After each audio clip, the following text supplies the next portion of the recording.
Hello, and welcome to Cahnmann's Current Events Roundtable. Today we have two very distinguished guests, and I'd like to introduce them to you today. The man on my right is Professor Vaun Monroe. Welcome. Welcome. And my man on the left here is Lee Bay. Welcome to our show. Thank you. I'd like to tell you a little bit about them.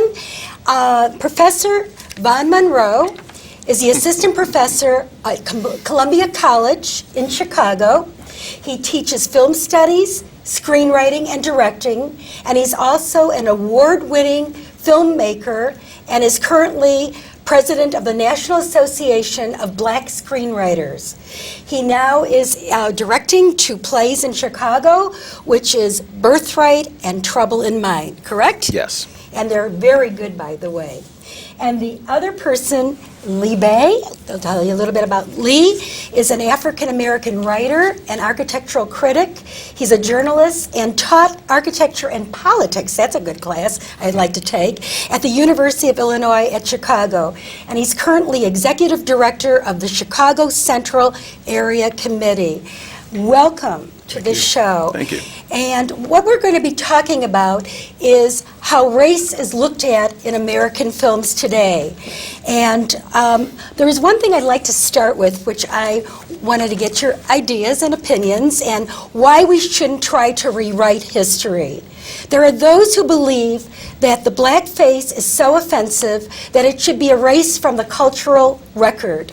Any artistic, technical, or film history value it has is far outweighed by the repulsive stereotypes it reinforces.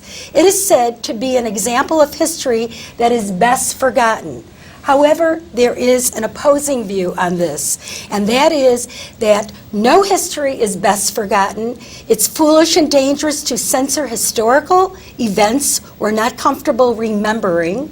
The impulse to erase the historical record of books, films, TV shows, and other cultural artifacts of things people find offensive or embarrassing today is a totalitarian urge that results in ignorance. Wow, that's a lot of things that I had to read just now. Tell me about it. What is your feelings about, what the blackface in history, that it was started, I believe, in the minstrel shows? Yes. And what is your feelings about it? Because right now, we could talk about it a little bit later, they have now tried to get rid of the N-word in Huckleberry Finn, and we're using the word slave, and this is which people feel that this should be forgotten.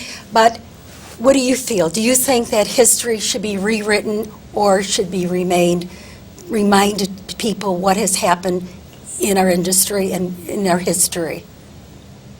You want to take that one first? Oh, yeah, so whoever wants to take it. Right? Whoever wants to take it, you got it, guys. I think my sense of it would be that obviously to pretend this didn't exist, blackface plays and early movies, to pretend it didn't exist is incorrect, and that it's a part of the historical record. Now, and it should be remembered for what it was.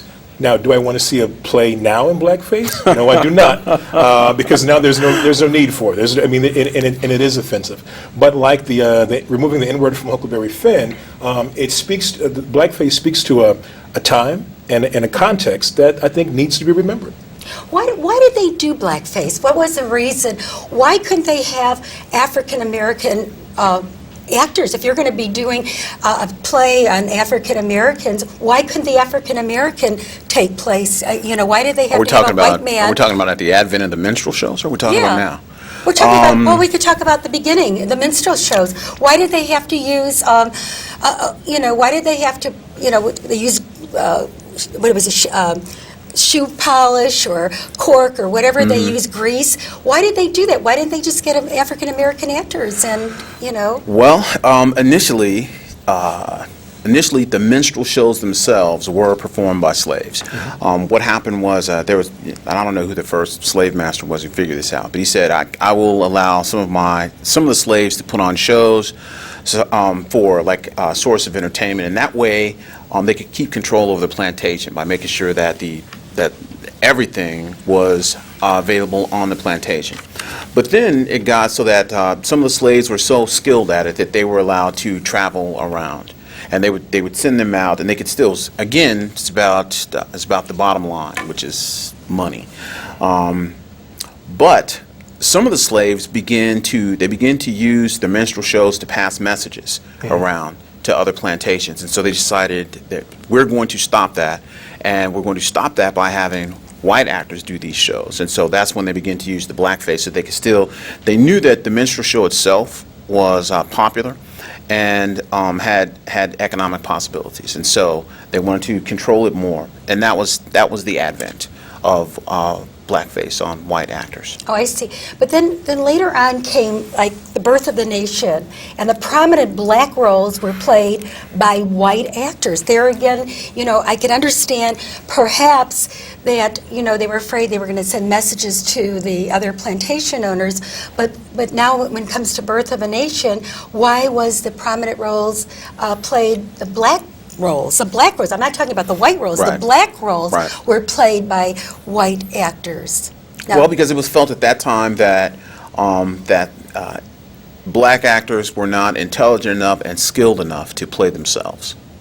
what do you think about that? Yeah, Vaughn's absolutely right. I mean, clearly you see at the early foundations of Hollywood, or what would be Hollywood, certainly filmmaking in America, this sort of thing that, in many respects, carries on to this day in one form or another, which is opportunities for African American actors.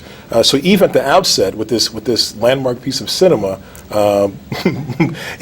technically speaking, black folks even in that couldn't play themselves in large roles, and you sort of see this kind of, if not white actors in blackface, you sort of see the sensibility behind that carry itself on. I mean, in fact, even years later, I mean, in movies like, we've talked about this before, Yeah. Imitation of Life and Pinky and other movies that would come along in the 30s, 40s, and Right. 50s, that there were black roles, mixed race roles for mixed race characters that were still played by white women, even as late as in '59, I guess '57 with Yeah, because Imitation they of get to Life. show Pinky. Wasn't she a white actress, wasn't it? She was. Yeah. Mhm. They get to show a mulatto actress because she was supposed to be both black and white, Pinky. Even though in Pinky there is an Yeah. actress, Nina Mae McKinney, who would have been fair enough. Yeah. She was fantastic. She was fantastic, wasn't she? Yeah. She would have been fair enough to play the role, and wasn't, and it wasn't allowed to. Of course, there's Freddie Washington and others who, light-skinned black actresses of the time, Lena just weren't Horne. given the role. Why weren't they? And Lena Horne. Did you say Lena Oh, Horne? Lena Yeah, Horne, Lena yes. Horne. Lena Yeah. Horne was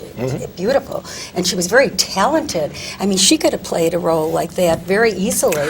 She could have actually, and, what was if I remember correctly, I think that she was up for the role in Pinky, and they said right. no. Now, what year did Pinky come out? Do you remember? Was it in I want to say 51. 51? Okay. And, so now in 51, they could have used somebody like Lena Horne No. or, one of the other actresses. Well, they could have, but again, and I said this earlier, I just want to keep getting back. Yeah. The thing is, a lot of what drives this is conversation about money. Producers felt at the time that if they put a black actress in the role, that it wouldn't have its and I'm going to say crossover appeal because that's the word that we use now, but it's not even that. Basically, they felt like if they put a black actress in the role, then the white audience wouldn't come out to see it. Why is that? I mean, why would a white audience come out, like we have the picture here, and I want to show this, of Hattie McDaniel. Okay, we'll put Hattie's picture up here, okay? Okay, let's get her picture up so our viewers could see. There's Hattie McDaniel right there, and she was a very amazing actress. And I think she won an Academy Award, correct? Yes. For her in Gone with the Wind. Gone with the Wind. Okay, but look how she was dressed. She was dressed in. They made her into the maid. She played the Like maid. it's sort of like exactly. I mean they did. She played the maid. She was dressed like the Aunt Jemima. What was that all about? Why, if they had actresses as good as Hattie McDaniel, and yet they did use her, but they used her as the maid, right? Why were they the maid?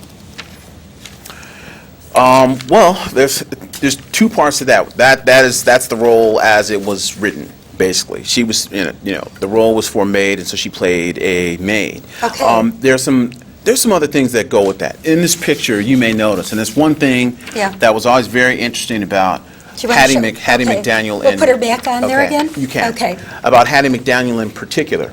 She is being very careful with the placement of her hands in that picture.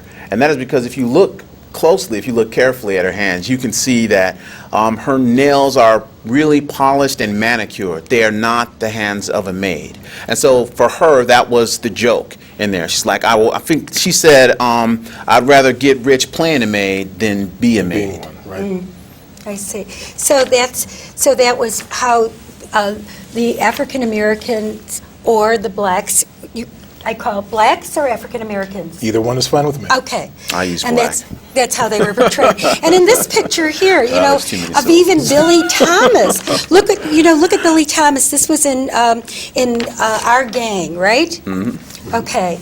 And there's Billy Thomas, a picture of Billy Thomas. And you may not recognize who Billy Thomas is, but in this picture here, I'll put him down here. Who is he? For those who remember him, there's Buckwheat. Look at Buckwheat. Now, Buckwheat, here's this cutest little boy, and I asked you earlier, why wasn't he shown like this? I mean, he was the cutest little kid, and you said what? Why wasn't? That image does not sell. That cute little boy does not sell. Buckwheat does sell. Why? Why does Buckwheat sell with his hair, all wired up and? Well, it gets right back to what Vaun said about what sells, and these are images of African Americans, the Buckwheat image as well as the Hattie McDaniel image as well. It was one that made people comfortable. A largely non-minority movie-going audience. These were images that were palatable to them. You will never see, for instance, necessarily, you certainly wouldn't see then a movie about, let's say, Nat Turner. Clearly not. Nat Turner led slave revolts in slavery. So these roles were not the kind of things that were offered or created. And what was created in its stead are roles like this, in which the sort of wild-haired waif of a black kid, the maid, and we'll get to others as well. Exactly, watermelon. all of that are part of the mix. What I find interesting, though, in my old age, as I look back on some of this, is how even through that stereotype, some performers are able to sort of transcend it, or at least send a knowing wink to their audiences to let people know, I know what I'm doing, I know what this is.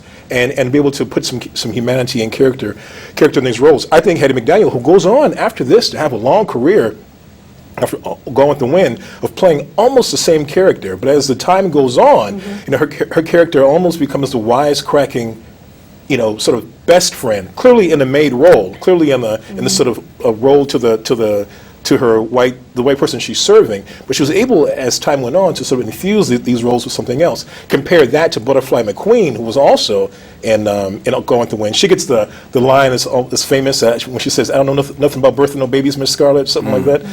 Who clearly has a different career track after that, where she plays characters that are almost the same, kind of slow-witted, kind of dim-witted. Hattie McDaniel, in the confines of the maid role, very tight confines, was able to do some incredible things as time went on.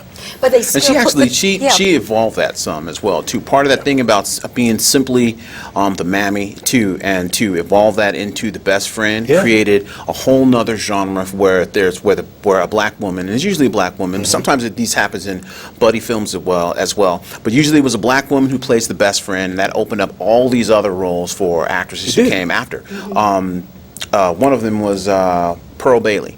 Sure. And Pearl Bailey is sort of the progenitor of what's her name, Queen Latifah. And they look alike. They look alike. I think. They do look alike, don't they? Yeah.